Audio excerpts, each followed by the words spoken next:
Y aura-t-il de l'essence dans cette station-service du centre-ville de Bujumbura aujourd'hui? Les automobilistes ont appris la patience.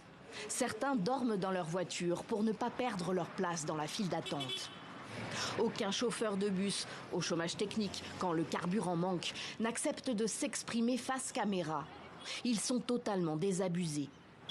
Le Burundi manque de tout, d'essence, mais aussi de médicaments, de sucre, de fertilisants, de ciment. Impossible, par exemple, depuis fin avril, de se faire livrer des bières et des boissons sucrées par l'entreprise Brarudi, pourtant leader au Burundi. Elle semble quasiment à l'arrêt, par manque de matières premières. Ce vendeur témoigne anonymement par peur de représailles, car commenter publiquement les difficultés économiques du pays reste délicat.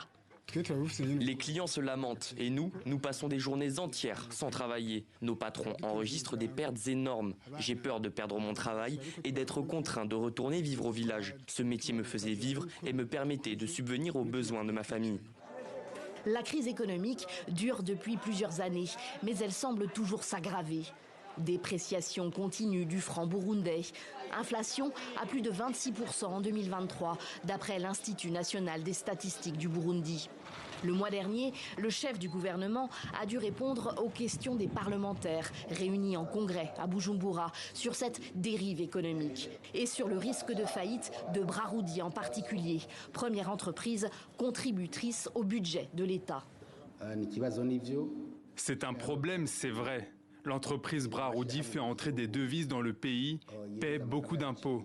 La direction de Brarudi a écrit à l'État pour l'informer qu'elle a des difficultés pour importer ces matières premières. L'État est à l'œuvre pour que ces matières premières soient de nouveau disponibles. Mais sur le reste, Gervais Ndirakobucha a admis son impuissance. Il dit ne pas avoir de solution pour les pénuries de carburant qui impactent pourtant toute l'économie burundaise. Et explique le marasme actuel par les sanctions qui ont été imposées au pays de 2015 à 2020 à la suite de la réélection contestée de l'ancien président Pierre Nkurunziza. Pour nombre d'observateurs, les sanctions passées n'expliquent pas tout.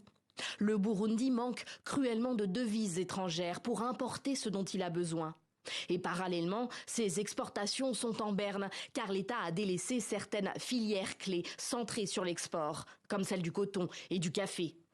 L'Olukome, une organisation spécialisée dans la lutte contre la corruption, dénonce de son côté la mauvaise gouvernance, le climat politique, les violations des droits humains qui ne favoriseraient pas non plus l'arrivée de capitaux étrangers.